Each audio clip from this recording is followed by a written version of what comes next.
بسم الله الرحمن الرحيم الرحمن علم القرآن خلق الإنسان علمه البيان الشمس والقمر بحسبان والنجم والشجر يسجدان والسماء رفعها ووضع الميزان ألا تطغوا في الميزان وأقيموا الوزن بالقسط ولا تخسروا الميزان والأرض وضعها للأنام فيها فاكهة والنخل ذات الأكمام والحب ذو العصف والريحان فبأي آلاء ربكما تكذبان خلق الإنسان من صلصال كالفخار وخلق الجان من مارج من نار فبأي آلاء ربكما تكذبان رب المشرقين ورب المغربين فبأي آلاء ربكما تكذبان مرج البحرين يلتقيان بينهما برزخ لا يبغيان فبأي آلاء ربكما تكذبان يخرج منهما اللؤلؤ والمرجان فبأي آلاء ربكما تكذبان وله الجوار المنشآت في البحر كالأعلام فبأي آلاء ربكما تكذبان كل من عليها فان ويبقى وجه ربك ذو الجلال والإكرام فبأي آلاء ربكما تكذبان يسأله من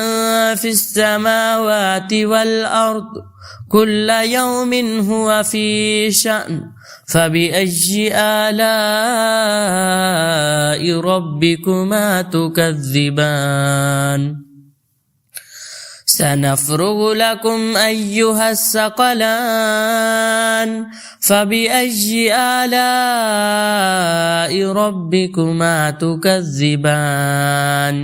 يا معشر الجن والإنس إن استطعتم أن تنفذوا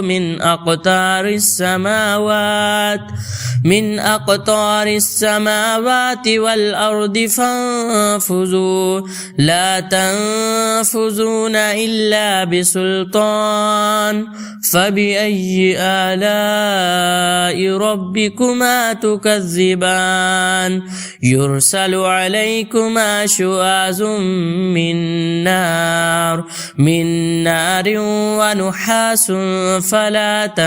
تنتصران فبأي آلاء ربكما تكذبان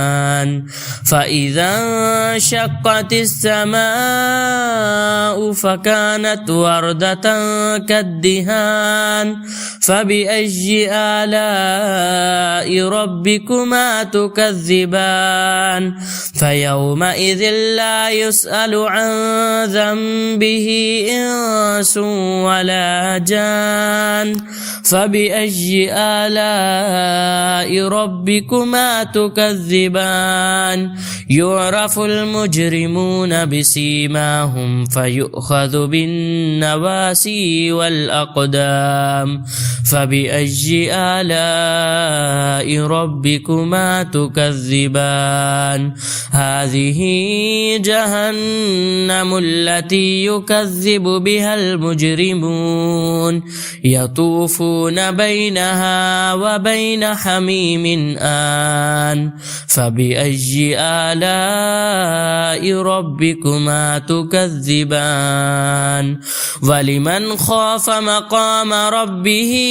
جنتان فبأي آلاء ربكما تكذبان ذواتا أفنان فبأي آلاء ربكما تكذبان فيهما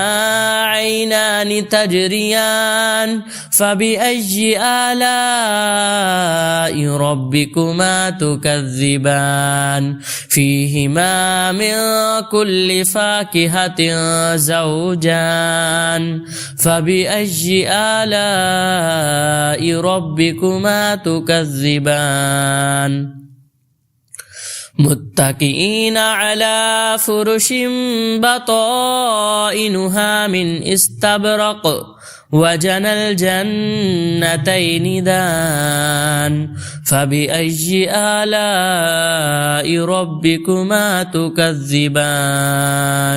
فيهن قاصرات الطرف لم يطمثهن إنس قبلهم ولا جان فبأي آلاء ربكما تكذبان كأنهن الياقوت والمرجان فبأي آلاء ربكما تكذبان هل جزاء الإحسان إلا الإحسان فبأي آلاء ربكما تكذبان ومن دونهما جنتان فبأي آلاء ربكما تكذبان مدهامتان فبأي آلاء ربكما تكذبان فيهما عينان نضاختان فبأي آلاء ربكما تكذبان فيهما فاكهة ونخل ورمان فبأي آلاء ربكما تكذبان فيهن خيرات حسان فبأي آلاء ربكما تكذبان حور مقصورات في الخيام فبأي آلاء ربكما تكذبان لم يطمثهن إنس قبلهم ولا جان فبأي آلاء ربكما تكذبان متكئين على رفرف خضر وعبقري حسان فبأي آلاء ربكما تكذبان تبارك اسم ربك ذي الجلال والإكرام.